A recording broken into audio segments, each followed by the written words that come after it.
Meus irmãos, recebam todos a paz do Senhor Jesus, amém? Amém.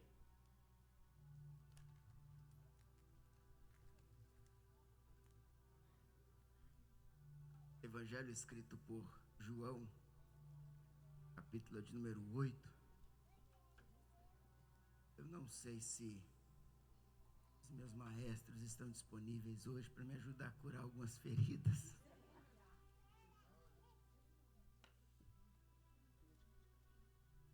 Minha maestra Manuela, meu maestro Kerlon.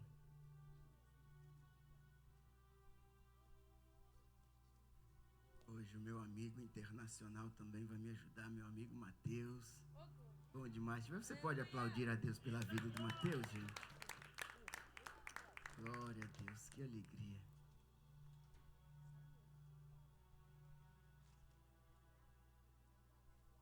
Gente, eu estou com a saúde um pouco debilitada. Eu estou com um estalo nas costas que está me tirando o ar. Mas isso vai ser repreendido em nome santo do Senhor Jesus. Amém. Minha esposa também está em casa com meu filho Zaya, que também está enfermo. Mas eu creio que essa enfermidade já está se retirando de lá em nome santo do Senhor Jesus. Aleluia. Glórias a Deus. Bendito seja o nome santo do Senhor. Verso de número 6, vamos ler só a parte final do verso, a parte B. Evangelho escrito por João, capítulo de número 8, verso de número 6, só a parte final. E diz assim: Mas Jesus inclinou-se e começou a escrever com o dedo no chão. Mas Jesus inclinou-se e começou a escrever no chão com o dedo. Mas Jesus inclinou-se e começou a escrever no chão com o dedo. Glórias a Deus. Podem se assentar glorificando a Deus pela palavra. Quero ser bem tranquilo hoje e bem rápido. Porém, eu quero ser fiel ao tema: as 3 fases da escrita do dedo de Deus. As 3 fases da escrita do dedo de Deus. Glórias a Deus. Patrick, de onde que surge esse tema? Surge diante de uma percepção a qual, examinando a Bíblia Sagrada, você alcança quando você vê que Deus ele tem formas para curar, como já ministrei no Dia com Deus. Deus ele tem formas para tratar com pessoas. Deus ele também tem formas para perdoar. E quando eu pude perceber isso, eu vi que por 3 vezes aparece no texto bíblico o dedo de Deus escrevendo algo. Nós pregadores, profetas levantados por Deus, por vezes Deus nos dá visões com pessoas onde é dito que Deus está escrevendo para você uma nova história, ou Deus tem uma história escrita pelo seu próprio dedo em respeito a você. Ou por vezes até nós citamos muito sobre aquilo que tange no que diz respeito à mão de Deus se movimentando ou te movimentando. E isso é lindo porque a primeira fase da escrita do dedo de Deus vai aparecer no livro de Êxodo, capítulo de número 31, o verso é o de número 8, onde a Bíblia diz que está Moisés no Sinai.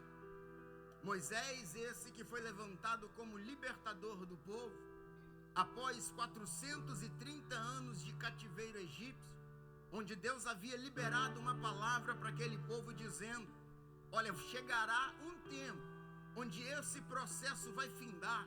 E eu já começo a me arrepiar, porque eu tenho estudado muito sobre estações, sobre tempos e propósitos, porque surgiu dentro do meu coração esse intuito de escrever um novo livro com isso, falando sobre estações, porque tudo nessa vida, Juliane, é passageiro.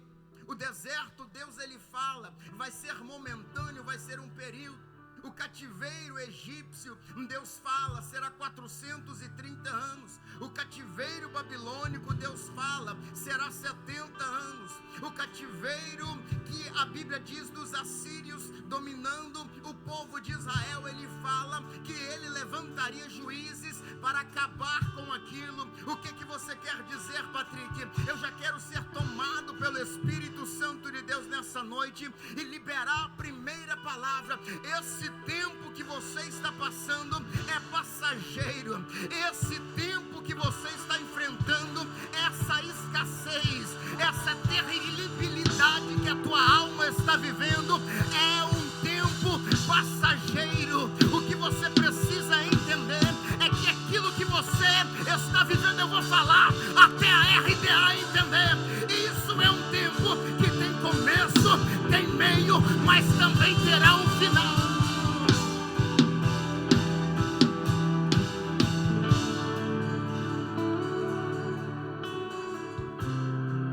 Israel, chegará um tempo que esse cativeiro vai findar, e quando ele findar, eu, o Senhor teu Deus, arrancarei vós daí com mãos fortes. E é chegado esse tempo, Deus vai marcar um encontro com um homem chamado Moisés. Homem esse que desde o seu nascimento já vive milagre, porque ele nasce num tempo onde não era propício para se nascer, onde num tempo qual havia uma grande perseguição por parte dos egípcios. Egito esse governado por um homem chamado Faraó. Um título que estava sobre ele era Faraó. Faraó esse agora, após um tempo passado, ele assume a cadeira de governo. Esse homem, a Bíblia diz que não se lembra daquilo que José fez. Patrick, mas como assim a história de José foi apagada? Não, mas por que esse Faraó então não se lembra? Por causa de um sentimento que percorre por todo o coração da igreja do século 21, um sentimento chamado ingratidão. Então, quando a Bíblia diz que esse Faraó não se lembrava do que José havia feito, o termo hebraico que traduz aqui se lembrar é não valorizar. Deus está dizendo, tem vezes que alguém vai se levantar contra você, não somente porque não vai valorizar o que você fez, fica tranquilo. Então agora levanta-se uma perseguição, mas Deus havia falado, vai acabar. Moisés marca um encontro, ou Deus marca um encontro com Moisés, já com 80 anos de idade, no monte onde uma sarça pegava fogo e não se consumia. Agora isso chama a atenção desse homem. Esse homem se aproxima para ver. Agora a voz ecoa do meio da sarça dizendo, Moisés, não te chegue para cá. O lugar que tu está pisando é terra santa. Tire a sandália dos teus pés. Agora Moisés tira a sandália, se aproxima, começa um diálogo. Deus agora diz, olha, tu vai entrar diante de Faraó e vai resgatar o meu povo das garras da escravidão. Moisés começa a dar inúmeras desculpas, eu não sei falar, sou pesado de língua, então leva Arão, seu irmão, contigo, mas que tu vai, então eu vou no nome de quem? Olha, tu vai dizer que o eu sou te enviou e pronto, acabou. Assim acontece toda a história. Você sabe que Moisés vai diante do povo, juntamente com seu irmão Arão. Agora Faraó, ele não convencido pela pregação e pelos sinais que Moisés apresentara a ele, vai endurecer o seu coração. É necessário agora Deus enviar 10 pragas sobre o Egito, até que na 10ª praga, a morte dos primogênitos de todo o Egito. Faraó então libera o povo. O povo agora pega todos os despojos, porque também eles não sairiam dali de mãos vazias, porque foi Deus que disse, eu vos abastecerei, eu vos enriquecerei, não vos despedireis de mãos vazias. O povo agora sai do Egito. Acontece um dos maiores feitos que o Antigo Testamento narra, que é a abertura do Mar Vermelho. O povo atravessa em pés enxutos. O povo de Faraó agora é morto. Só que agora ali no meio do deserto vai começar tudo de novo. Vai iniciar um novo povo. vai se iniciar uma nova nação, por assim dizer. E nós entendemos que toda nação, ela precisa andar concordemente, ela precisa andar organizada. E para isso Deus vai dar as leis. Aproximadamente 613 leis são escritas e entregues ao povo de Deus. Agora, quando Moisés é convidado a subir no Monte Sinai, ele vai receber 2 tábuas, aquelas que nós chamamos de decálogos, ou tábuas da lei, ou mais conhecido como os 10 mandamentos. 5 mandamentos escritos em uma, referente à conduta do homem para com Deus. 5 mandamentos escritos na outra, referente da conduta do homem para com o homem.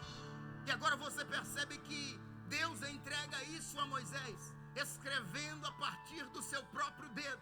Era Deus dizendo: Moisés, eu estou dando ao povo a direção, eu estou dando ao povo as diretrizes, eu estou dando ao povo como viver bem, porque você sabe que todas as leis governamentais que são instituídas em determinadas ou em todas as nações, elas não têm como bem te ferir ou fazer com que você padeça, mas elas são para a sua segurança. Amém?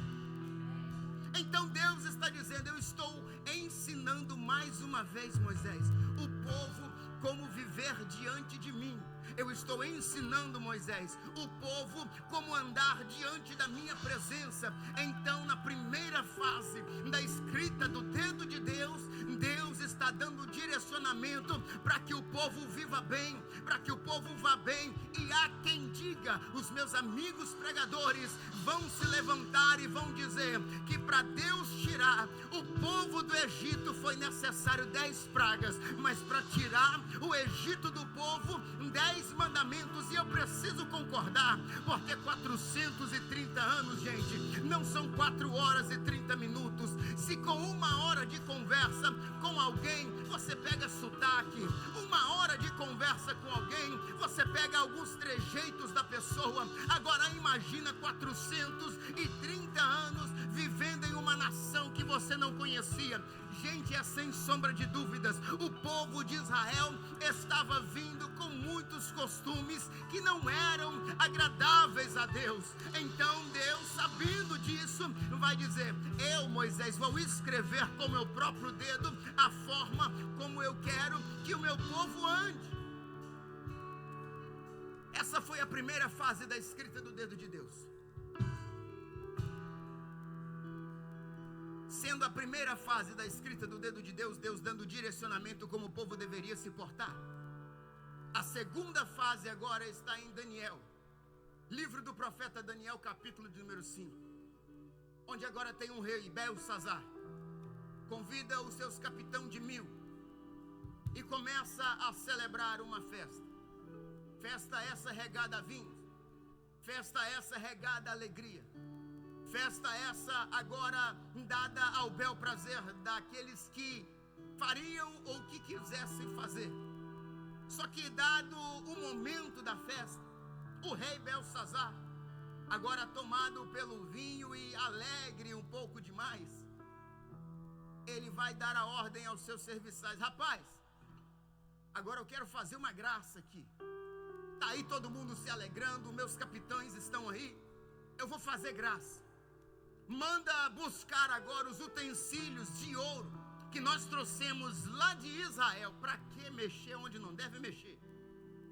Aí Belsazar vai lembrar: o meu pai Nabucodonosor, quando trouxe esse povo cativo para a Babilônia, ele trouxe também consigo, antes de destruir o templo, alguns despojos. Ele trouxe taças de ouro, trouxe canecas de ouro, toda a gama de utensílios de ouro que tinha no templo, ele trouxe. Então traz para cá, vamos embora usar isso, vamos embora fazer graça. Só que Belsazar quebrou a cara tanto, gente, porque lá dentro das 613 leis que Deus instituiu, estabelece para Moisés, para que o povo vivesse em conformidade com ela, está que tudo que estava no templo era consagrado a Deus e não podia fazer uso ou profanar aquilo que estava a serviço de Deus. Gente, o erro de Belsazar foi esse, foi querer fazer graça com aquilo que não era para fazer, foi querer usar o que não era para ser usado. É Deus dizendo para aquele que é consagrado, para aquele que é consagrada, não adianta querer tomar para fazer fora do templo aquilo que você foi estabelecido para fazer dentro dele. Vai dar errado, vai dar errado.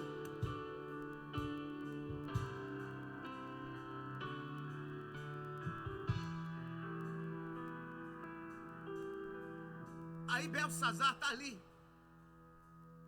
começa agora a encher as taças de ouro do templo de vinho, começa a profanar aquilo que não era para ser profanado.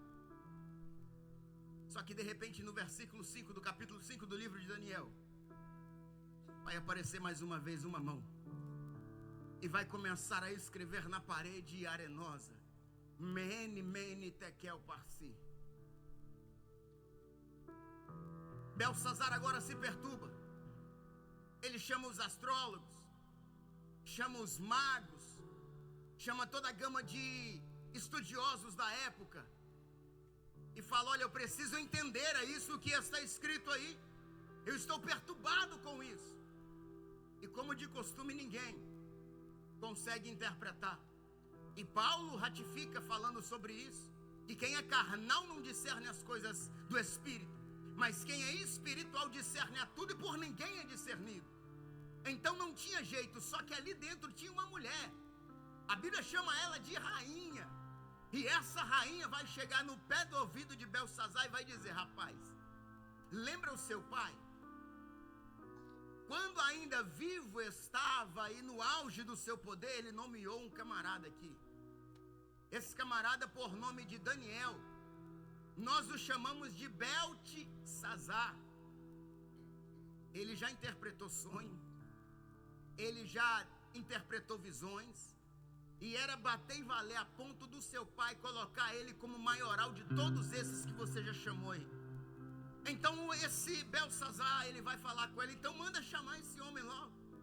E Daniel agora é chamado, e o que me chama a atenção, apóstolo Hélio, é a primeira pergunta que Belsazar vai fazer para Daniel: Daniel, eu ouvi a tua história, já me contaram aqui tudo o que você já fez no reinado do meu pai, e a pergunta é: Daniel, tu é o mesmo? Tu ainda é o mesmo Daniel daquela época? Aí Daniel vai responder para ele e vai dizer: claro, qual que é o problema?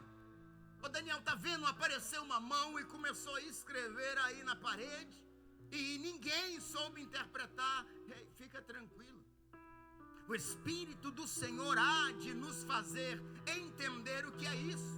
E simplesmente Daniel agora vai falar para ele: ó, Mene, Mene, pesado foste na balança e encontrado em falta. Tekel, Farsim, agora o teu reino foi dividido e foi dado aos Medo-Persa. A Bíblia diz que antes de terminar o dia, Belsazar foi morto. E quem assume agora o reino da Babilônia é os Medo-Persa. Então, Patrick, qual é o significado da segunda fase da escrita do dedo de Deus? Se a primeira é dando diretrizes, a segunda é dando sentença para quem quebra as diretrizes que foi dada na primeira. Sabe por que tem gente que acha que isso aqui foi escrito simplesmente por alguém que não tinha o que fazer, por alguém que estava em um momento de devaneio e começou a escrever palavra por palavra, letra por letra? Só que Deus me colocou aqui nessa noite que o mesmo Deus que escreve a lei, Ele também escreve a sentença. Por isso que a Bíblia diz: horrenda coisa é cair na mão do Deus vivo. Patrick, tu quer me causar medo? De forma nenhuma. Eu quero tão somente chamar a tua atenção para que você entenda que tem um Deus que é justo, juiz, e julgará todos no último dia. Por quê? Porque a mão dele, a mesma que escreve a lei, é a mesma que libera a sentença. Então,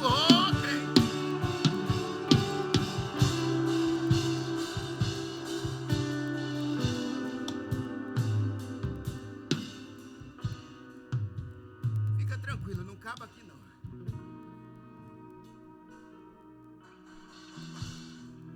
A segunda vez que a mão de Deus aparece escrevendo, ela escreve a sentença para aquele que quebra a lei que foi escrita na primeira. Patrick, qual é a terceira fase? A terceira fase é a fase do bálsamo. A terceira fase é a fase que nos traz alívio. A terceira fase é a fase que nós lemos no capítulo de João, número 8, verso de número 6. A Bíblia diz que Jesus passa um dia inteiro ensinando aos seus discípulos, como de costume no templo, sendo interrogado por todos, interrogando até mesmo a todos, curando enfermos, dando palavras de instrução aos seus discípulos. Só que esse dia passa, ele sobe para orar, vai para o Monte das Oliveiras orar. E quando ele sobe para o Monte das Oliveiras para orar, passa uma noite inteira ali. Agora pela manhã ele está descendo mais uma vez e o destino dele é o templo de novo. Agora quando ele chega no templo, missionária Margarete, tinha um povo ali que não consentia naquilo que ele falava.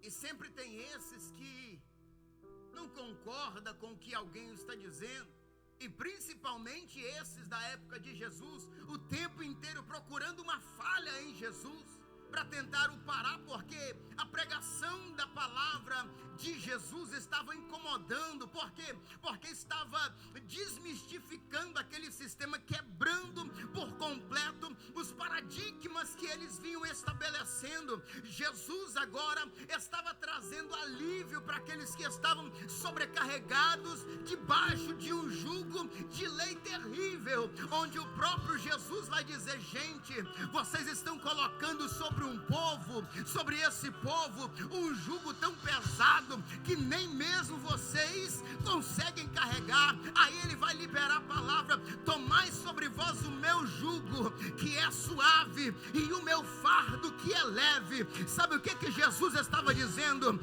Ele não veio para descumprir, tampouco para abolir a lei. Ele veio mostrar para vocês que de fato há sim como cumprir toda esta profecia, toda esta lei, toda esta palavra, sem que nenhuma palavra, sem que nenhuma vírgula, sem que nenhum princípio de dentro dela seja quebrado.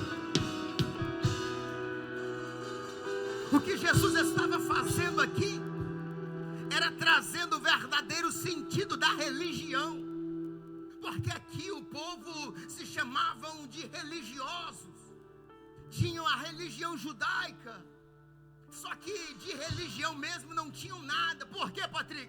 Religião do latim é religare, é trazer conexão, é juntar, é conectar. E o que o povo da religião fazia naquela época era desligar, era espalhar, era botar para fora. Por quê? Porque o enfermo sequer podia entrar no templo onde se pregava sobre cura.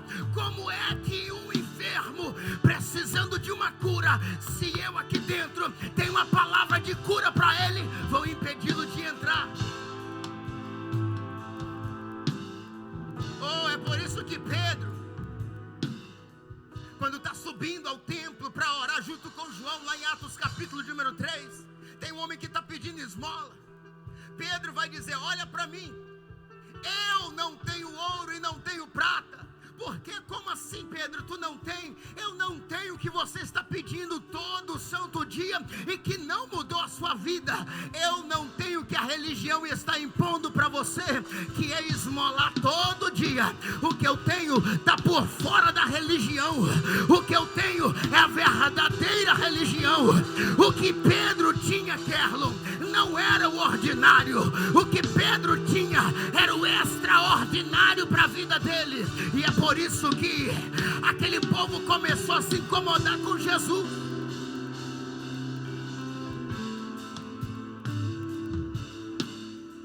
Aí eles aproveitaram a brecha. Vão achar uma mulher pega no ato de adultério.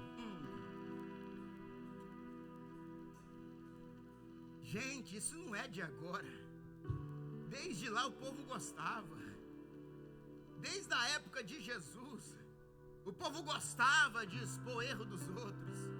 Aí eles vão pegar a mulher e vai correr logo com ela.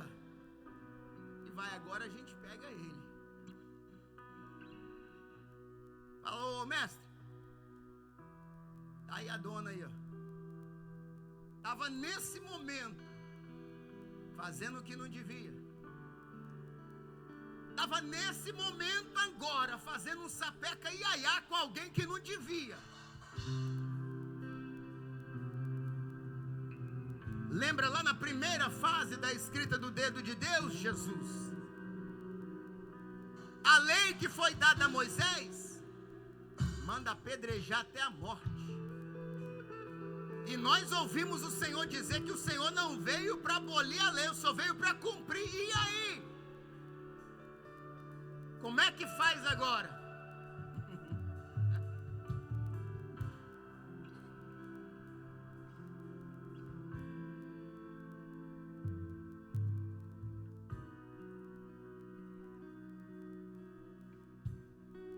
Está errada. A lei manda matar. O Senhor veio para cumprir a lei, não para abolir. E o que é que a gente faz agora? Jesus, sem responder nenhuma palavra, ele só abaixa a cabeça e pela terceira vez, o dedo de Deus começa a escrever. E dessa vez ele começa a escrever na areia. E quando Jesus agora vai abrir a boca para falar, ele vai dizer: quem não tem pecado, que atire a primeira pedra.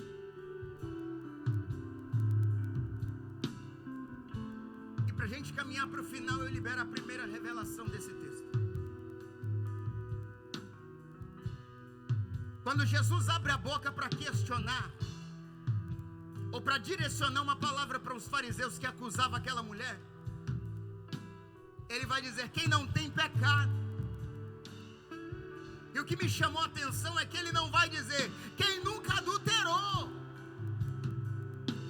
Ele não vai medir ela pelo nível do pecado dela.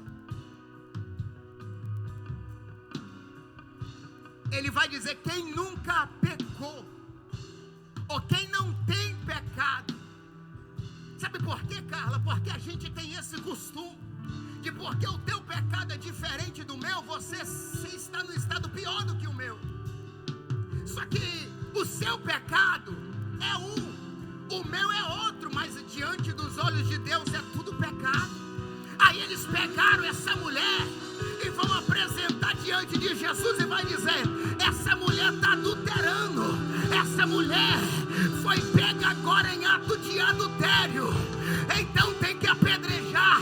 Aí Jesus vai falar: quem não tem pecado. Sabe o que ele estava respondendo para eles? Tu também sabe que na lei, se você vier apresentar alguém em pecado, tem que trazer no mínimo 2 ou 3 testemunhas, senão se torna calúnia. E na mesma lei que tu tenta condenar ela, tu está sendo condenado, porque a calúnia também é passível de apedrejamento. Sabe o que Deus está dizendo? É simples: só vou pregar a palavra. Tu está tentando tirar o cisco do olho do teu irmão, carregando uma trave no teu. Está na hora de fazer como Jesus, abaixar a cabeça e pensar naquilo que você vai responder. Porque não é porque o irmão não veio de preto e vermelho hoje, mas decidiu vir de roxo, que ele é pior do que aquele que está de... Não, tu tem que entender que às vezes tu não peca em atitudes, mas tu peca em palavras, tu peca em pensamento. Ei, caluniador, tribuloso da língua grande, Jesus te achou aqui hoje, e deixa eu te dizer, o dedo dele continua aí.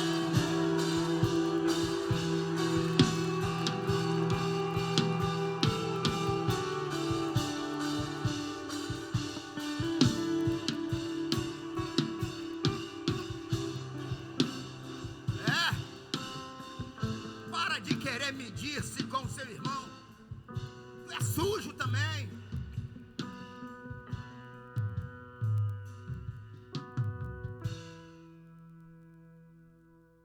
Aí aquela palavra mexeu tanto com eles, e a Bíblia diz que dos mais velhos aos mais novos, cada um, ó, e me chama a atenção, porque se você continuar lendo, tu vai ver que tinha uma multidão ali, gente. E todos eles começaram a soltar as pedras. É a Bíblia que diz. Peraí. Então para apedrejar tem multidão? Gente, que é isso? Que evangelho é esse?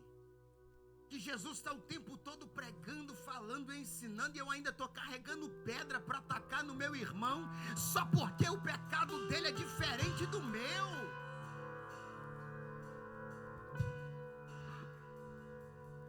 Eu queria nessa noite poder usar termos polidos, palavras buriladas para trazer ao lume e a clareza do vosso entendimento referente à minha nota de repúdio quanto ao evangelho que vivemos nos dias atuais, onde dentro da igreja eu não tenho pedras para ajudar a construir degraus para que eu e meu irmão possa subir, mas eu tenho pedras guardadas no meu alforje, tão somente para esperar o deslize dele e chamar pedra na testa. Gente, Davi, quando foi chamado para levar notícias dos irmãos para o pai, ele leva queijo, leva pão, e antes dele descer ao ribeiro para pegar as pedras, a Bíblia diz que ele pega os pães, pega os queijos, pega a cevada e vai entregar aos irmãos. Porque para irmão eu sirvo pão, mas para gigante caluniador é pedra, tudo bem, mas para irmão é pão, para irmão é abraço. Por quê, Patrick? Porque é Jesus que está me ensinando. Quem não tem pecado, atire a primeira pedra. Só que eles fizeram, mas fica de pé que eu estou terminando.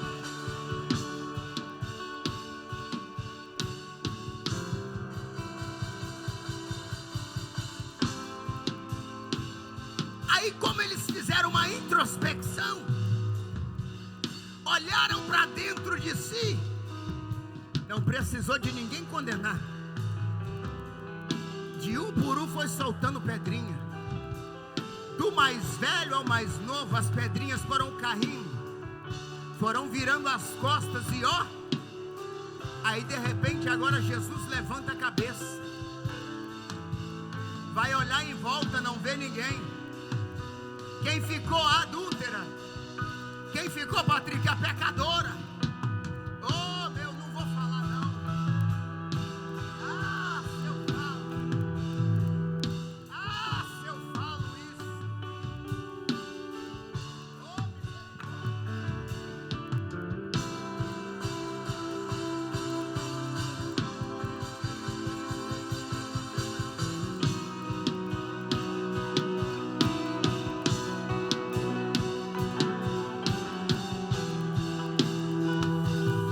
A missionária Cláudia interceder, eu falo, porque eu sei que vai ter retaliação, mas eu vou falar.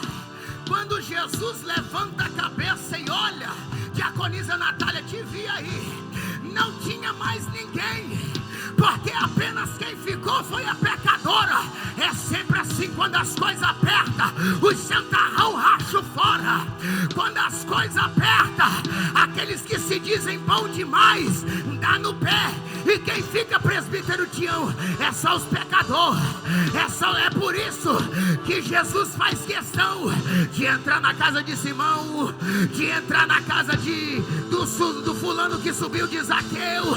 É por isso que Jesus estava o tempo inteiro na casa do Simão o mágico. Por quê? Porque na hora do aperto, os religiosos olhinha, e quem ficava era o pescador, era o indulto, era a prostituta, era Maria de Magdala, que era endemoniada. Quem ficava era o Pedro explosivo. Quem ficava eram os irmãos, eram os filhos do trovão, João e Tiago, que clamavam para descer fogo do céu e matar todo mundo. E quando Jesus levanta a cabeça, só tá ali os...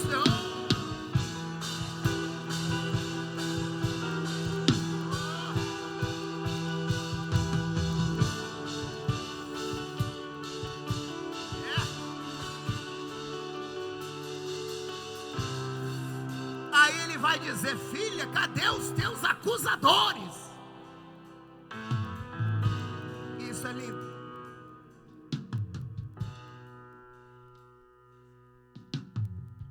Cadê o meu baterista?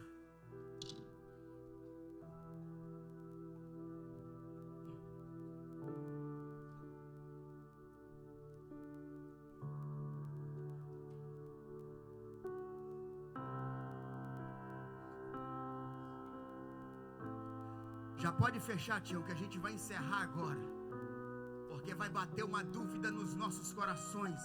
E o louvor, mano, é: quem é esse?